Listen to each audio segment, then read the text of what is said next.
You are playing the Stanley Parable. That's what it says at the top of the screen here, and that's what I'm about to do. Welcome to it. Just came out because it just came out. It's Stanley Parable. I had recently just played the demonstration of the Stanley Parable, which is completely different from this. So if you've watched that, hope you're enjoying this as well. Well, you are going to enjoy this, I should say. But let's get going. Begin, and it is loading. This is the story of a man named Stanley. Stanley worked for a company in a big building where he was employee number 427. Employee number 427's job was simple. He sat at his desk in room 427 and he pushed buttons on a keyboard. Orders came to him through a monitor on his desk, telling him what buttons to push, how long to push them, and in what order. This is what employee 427 did every day of every month of every year. And although others might have considered it soul-winding, Stanley relished every moment that the orders came in, as though he had been made exactly for this job. And Stanley was happy. And I'm happy to be playing this. And then one day, something very peculiar happened. Something that would forever change Stanley. Something he would never quite forget. He had been at his desk for nearly an hour when he realized that not one single order had arrived on the monitor for him to follow. No one had showed up to give him instructions, call a meeting, or even say hi. Never in all his years at the company had this happened, this complete isolation. Something was very clearly wrong. Shocked, frozen solid, Stanley found himself unable to move for the longest time. But as he came to his wits and regained his senses, he got up from his desk and stepped out of his office. And that's me control, yes. I'm trying not to say this. I have played the original mod version of Stanley Parable. So it's meant to be similar, but it's meant to be different at the same time. So I'll try not to give away any spoilers from what I know. But I'll do my best not to mention stuff. I go, oh, it's like the same as the mod. So let's get going. Alright. All of his co-workers were gone. What could it mean? No one there? Stanley decided to go to the meeting room. Perhaps he had simply missed a memo. No matter how hard Stanley looked, he couldn't find a trace of his co-workers. A who farted mug? So as normal, I'm going to have a nosy about. As I was saying, originally started off as a mod, Half-Life 2 mod. After the creator then decided, sneeze is coming. They wanted to do a remix of it in a high def version of it, and this is it. The demonstration that came out, which was a demo about being a demo, which I thoroughly enjoyed, the best demo I've ever played. And let's just going. Look at the art. That's a lovely scene there. And there. Thought I'd double check the doors.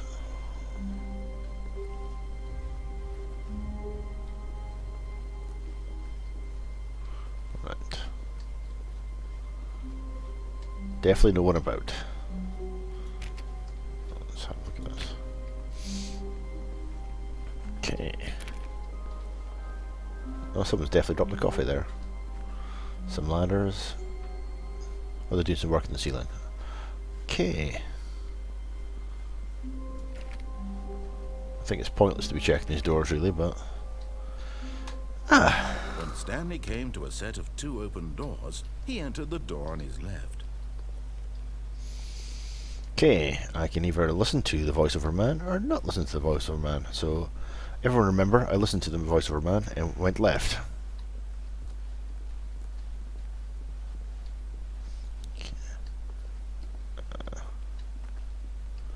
Very white looking windows. Yet there was not a single person here either. Feeling a wave of disbelief, Stanley decided to go up to his boss's office, hoping he might find an answer there. Do not alter without consulting whiteboard manager. Okay. Get Chris out of the broom closet. Hire someone to synergize papers. Papers are too synergized. Fire paper guy. hire someone to fire the paper signature guy who moved my desk. Alright. So let's go to the boss's office. I'll obviously have a nosy about more of these whiteboards. Bi-quarterly post review. Throw something in the ideas bin. God, this reminds me of my management talk I have to put up with at work. Things. What do people want? Things. Oh, it's more. What? The Boss Appreciation Minute. On your Boss Appreciation Minute worksheet, circle the 20 top things you love about being your boss. Most about your boss. Alright. Solving interpersonal conflicts. If you find yourself in a conflict with another diligent employee like yourself, but more inclined towards conflict, unless you're the kind of person... Oh, I'll never read all these. I'll quick look. Monetized free to play. The first one, obviously, game being a mod,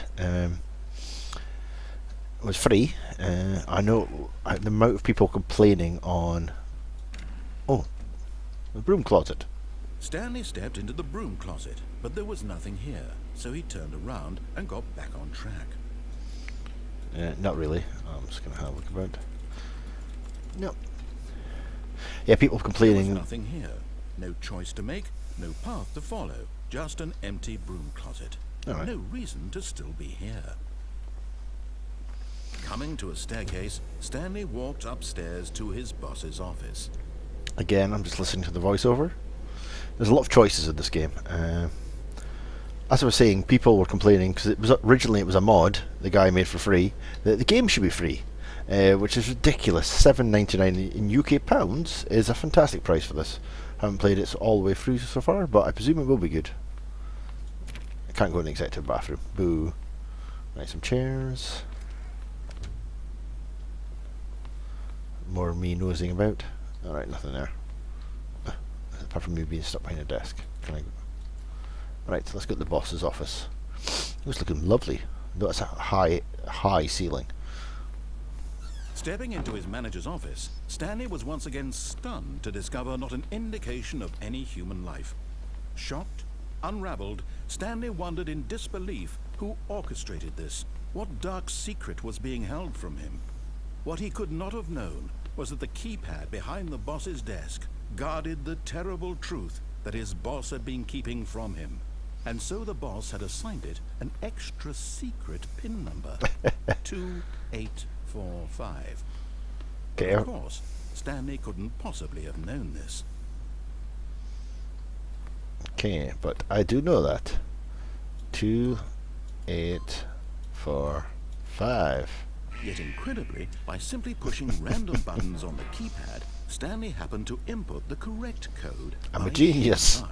Amazing. He stepped into the newly opened passageway.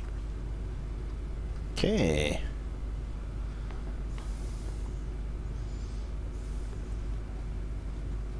Nothing round here. And I'm going to push the button.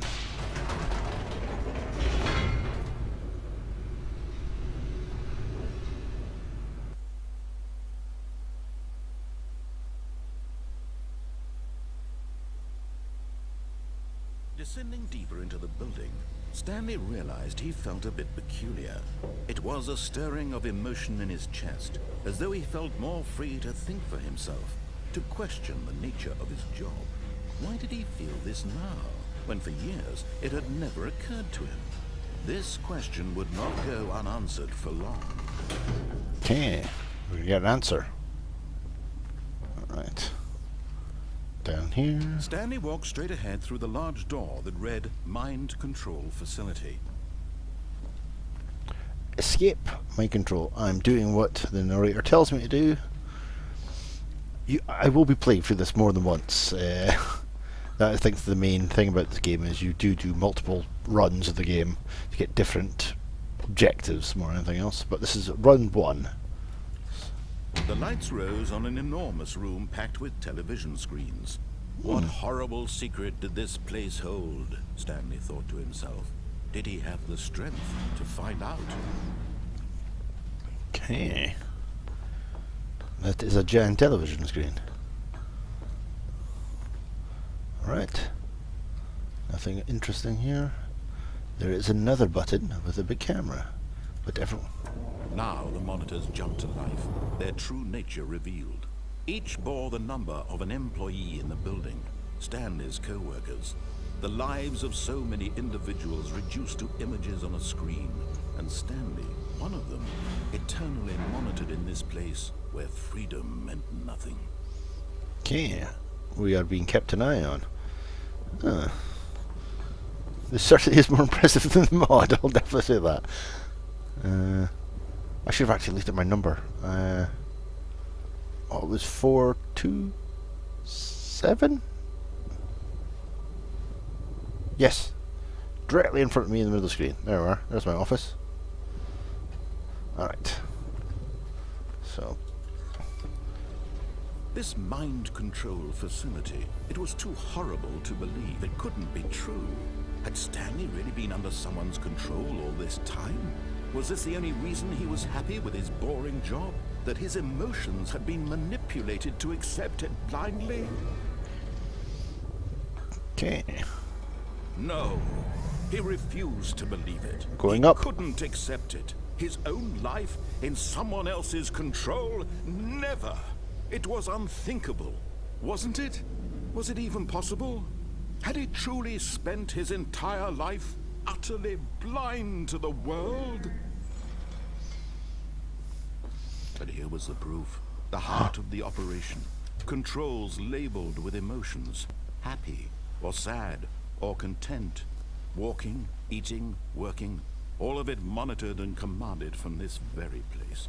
And as the cold reality of his past began to sink in, Stanley decided that this machinery would never again exert its terrible power over another human life.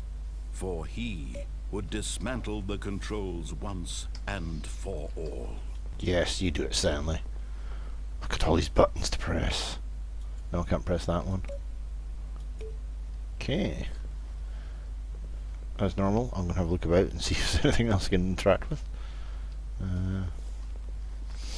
If you want to watch a Let's Play where someone rushes through it, you're sadly watching the wrong one if I'm involved. Ooh, a door.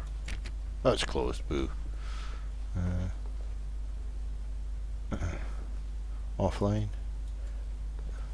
Can I... Oh, more buttons to press. Where's the 8 button? If anyone's watched the demonstration. Part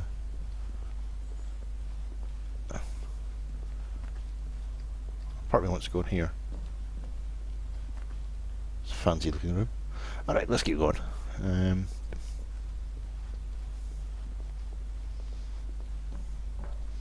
All these seem to be offline. We've got 5. That's one big ass deli. Or big ass computer, I should say. Mind control idle.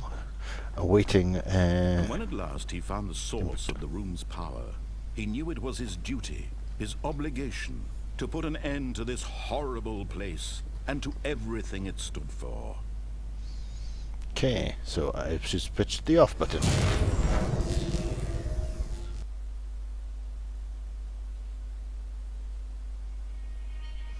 What is happening?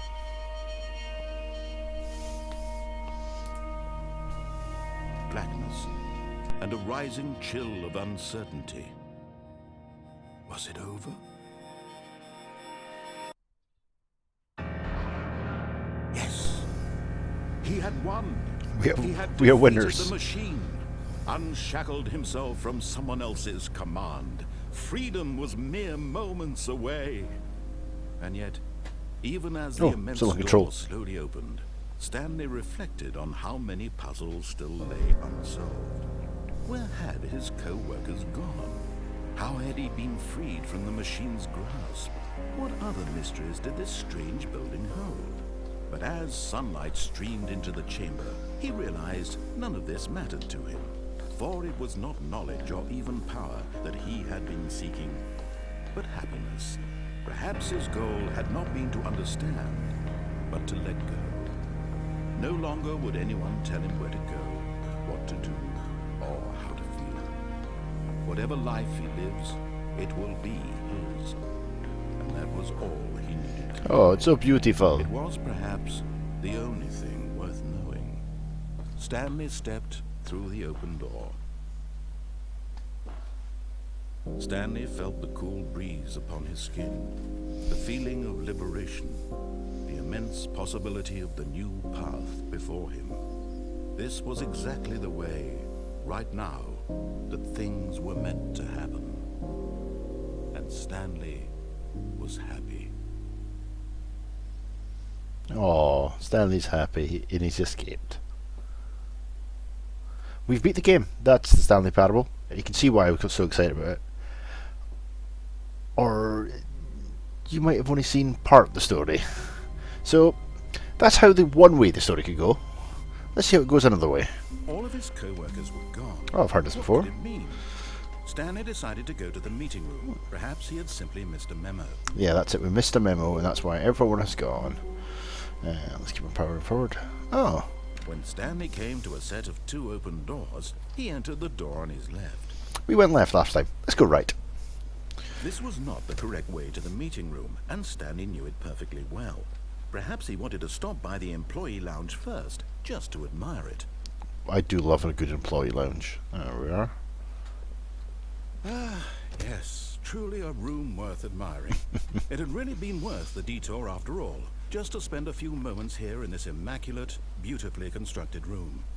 Stanley simply stood here, drinking it all in. I could just stand here drinking it all in for a bit. I'll look at some of the lovely artwork. No. Yes, really, really worth it being here in the room.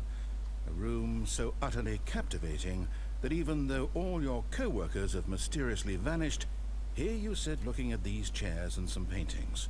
Really worth it. Yep, I'm going to look at this Coke machine, or I said cold drink machine for $1.25. It's At this point, Stanley's obsession with this room bordered on creepy and reflected poorly on his overall personality. It's possible that this is why everyone left. Were these cheap drink prices? No. I'm going to hang about here until the narrator has a fit. You going to say anything else? Stanley sat around waiting for more dialogue. But when a long time had passed and there was no more, he decided that the game was trying to send him a message.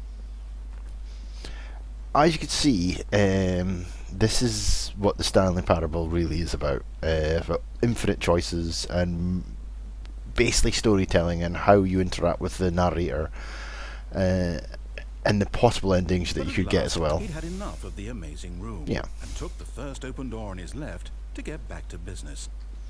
Okay.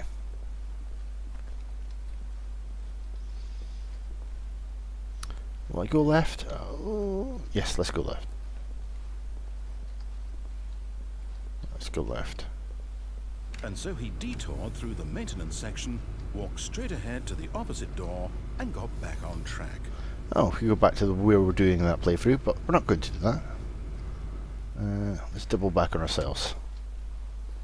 Right, go back this way. Can I not go that way? No. Alright, let's go back this way. This video probably will consist of me getting lost once or twice. Yet there was not a single person here either. Feeling a wave of disbelief, Stanley decided to go up to his boss's office, hoping he might find an answer there. No, I don't want to go this way. Okay, next time, do not go back off the detour. Yeah. This could be more of a thing about remembering stuff than anything else. Okay. I'm going down. Coming to a staircase, Stanley walked upstairs to his boss's office. Okay, there's nothing down here. But Stanley just couldn't do it. He considered the possibility of facing his boss, admitting he had left his post during work hours. He might be fired for that. And in such a competitive economy, why had he taken that risk? All because he believed everyone had vanished. His boss would think he was crazy. And then something occurred to Stanley. Maybe, he thought to himself, maybe I am crazy. All of my co-workers blinking mysteriously out of existence in a single moment for no reason at all. None of it made any logical sense. And as Stanley pondered this, he began to make other strange observations. For example, Why couldn't he see his feet when he looked down? Why did doors close automatically behind him wherever he went? Very fair point. And for that matter, these rooms were starting to look pretty familiar. Were they simply repeating? No, Stanley said to himself, this is all too strange. This can't be real. And at last, he came to the conclusion that had been on the tip of his tongue. He just hadn't found the words for it. "I'm dreaming!" he yelled. "This is all a dream." Oh, what a relief Stanley felt to have finally found an answer, an explanation. His co-workers weren't actually gone. He wasn't going to lose his job. He wasn't crazy after all. And he thought to himself, I suppose I'll wake up soon. I'll have to go back to my boring real-life job pushing buttons. I may as well enjoy this while I'm still lucid. So, he imagined himself flying and began to gently float above the ground. Okay. Then he imagined himself soaring through space on a magical starfield, and it too appeared. It was so much fun, and Whee! Stanley marveled that he had still not woken up. How was he remaining so lucid? And then perhaps the strangest question of them all entered Stanley's head. One he was amazed he hadn't asked himself sooner. Why is there a voice in my head dictating everything that I'm doing and thinking? Now the voice was describing itself being considered by Stanley, who found it particularly strange. I'm dreaming about a voice describing me, thinking about how it's describing my thoughts, he thought. And while he thought it all very odd, and wondered if this voice spoke to all people in their dreams, the truth was that, of course, this was not a dream. How could it be? Was Stanley simply deceiving himself, believing that if he's asleep, he doesn't have to take responsibility for himself? Stanley is as awake right now as he's ever been in his life. Now, hearing the voice speak these words was quite a shock to Stanley. After all, he knew for certain, beyond a doubt, that this was in fact a dream. Did the voice not see him float and make the magical stars just a moment ago? How else would the voice explain all that? This voice was a part of himself too. Surely, if he could just... He would prove it. He would prove that he was in control, that this was a dream. So he closed his eyes gently, and he invited himself to wake up. He felt the cool weight of the blanket on his skin, the press of the mattress on his back, the fresh air of a world outside this one. Let me wake up, he thought to himself. I'm through with this dream. I wish it to be over. Let me go back to my job. Let me continue pushing the buttons. Please, it's all I want. I want my apartment, and my wife, and my job. All I want is my life exactly the way it's always been. My life is normal. I am normal. Everything will be fine. I am okay. Okay. And we're still here. Stanley began screaming. Ah! Please, someone wake me up. My name is Stanley. I have a boss. I have an office. I am real. Please, just someone tell me I am real. I must be real. I must be. Can anyone hear my voice? Who am I? Who am I? And everything went black. Boot.